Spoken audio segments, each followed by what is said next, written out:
नमस्कार दोस्तों, आप देख रहे हैं गोनारत। पूर्व राष्ट्रपति भारत रत्न प्रणब मुखर्जी अब हमारे बीच नहीं रहे। 84 वर्ष की आयु में 31 अगस्त 2020 को शाम के लगभग 5:30 बजे उनका निधन हो गया। उनके निधन की जानकारी उनके बेटे ने ट्वीट करके दी।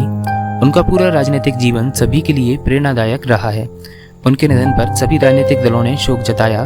शरद पवार, राजनाथ सिंह, प्रधानमंत्री नरेंद्र मोदी जी, नीतीश कुमार, ममता बनर्जी सहित सभी दल के नेताओं ने उन्हें श्रद्धांजलि प्रदान की।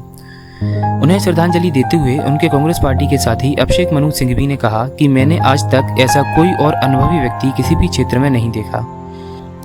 उन्हें एक प्रोफेसर की अनगिनत विषयों की संपूर्ण जानकारी हुआ करती थी। अपने इसी कौशल की वजह से वो लंबे समय तक देश और सरकार के मुश्किल से मुश्किल संकट को हल करने का काम करते रहे।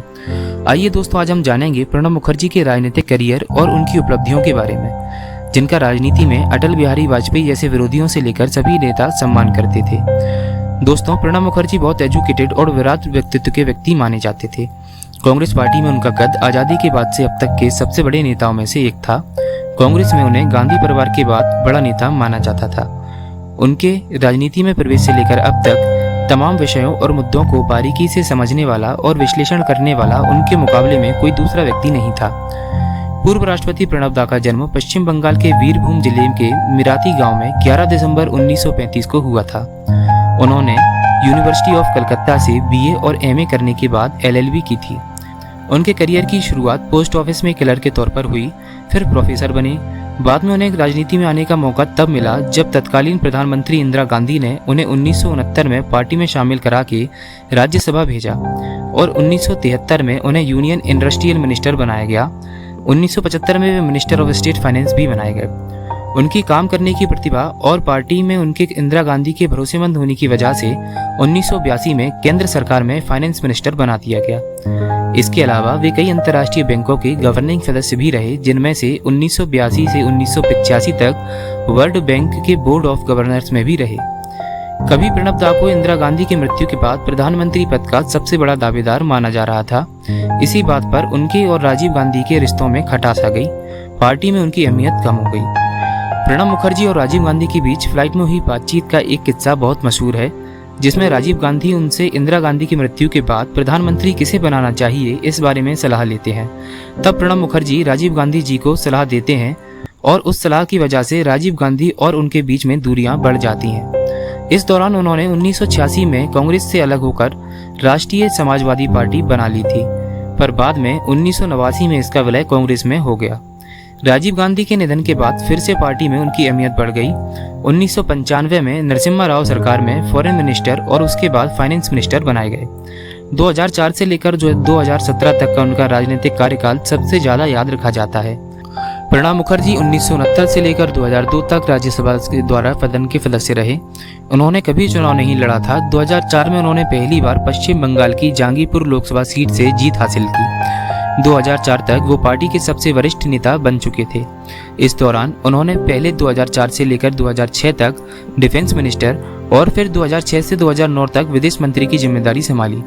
यूपीए सरकार के दूसरे कार्यकाल में 2009 से 2012 तक वे फाइनेंस मिनिस्टर रहे। उनका पद कोई भी रहा हो, मनमोहन सिंह सरकार में हमेशा वे नंबर 2 की हैसियत रखते थे। सरकार में कोई भी बड़ा फैसला उनकी सलाह के बिना नहीं लिया जाता था। 2010 में मुखर्जी को इमर्जिंग मार्केट्स द्वारा एशिया के सर्वश्रेष्ठ वित्त मंत्री का दर्जा दिया गया, जो विश्व बैंक और अंतर्राष्ट्रीय मुद्रा कोष IMF का न्यूज़पेपर है। उन्हें सरकार और पार्टी के संकट मोचक के तौर पर देखा जाता था। अगर मनमोहन सिंह के नेतृत्व वाली यूपीए सरकार 10 साल तक चली तो इसमें सबसे बड़ी भूमिका प्रणब मुखर्जी की रही। उन्होंने यूपीए सरकार काल में 2004 से लेकर 2012 तक सरकार के हर संकट को संभाला, चाहे वो सहयोगी पार्टियों को किसी मुद्दे पर मनाना हो या विरोधियों से सरकार का बिल पास करवाना हो, या फिर 2004 से 2009 तक लेफ्ट पार्टियों से बाहर से मिल रहे समर्थन को बनाए रखना हो। राजनीतिक विश्लेषकों का मानना है कि बिना प्रणब मुखर्जी के यूपीए सरकार 2008 में आए अविश्वास प्रस्ताव को जीत नहीं पाती। ये उनके मैनेजमेंट का ही नतीजा था कि उन्होंने बाकी दलों के साथ सामंजस्य बिठाकर कांग्रेस को समर्थन देने के लिए राजी करके न्यूक्लियर डील और सरकार को बचा लिया। प्रणब मुखर्जी का कद भारतीय राजनीति में ऐसा था कि 2012 के राष्ट्रपति चुनाव में यूपीए के साथी दलों के अलावा कांग्रेस के धुर विरोधी दल जनता दल यूनाइटेड, शिवसेना और उसके अलावा तृणमूल कांग्रेस, सपा, बसपा और सीपीएम ने भी प्रणब मुखर्जी को समर्थन दिया। चंद्रबाबू नायडू की टीडीपी, केसीआर की तेलंगाना राष्ट्र समिति और सीपीआई ने भी प्रणब मुखर्जी को समर्थन देते हुए मतदान में हिस्सा नहीं लिया।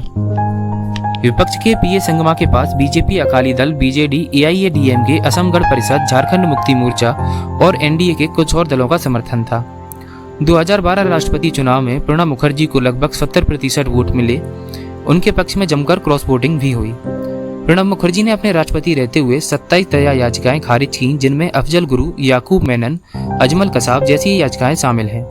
उन्होंने खुद ही 2017 में अगला राष्ट्रपति चुनाव न लड़ने की घोषणा की थी और उसके बाद राजनीति से रिटायरमेंट ले लिया।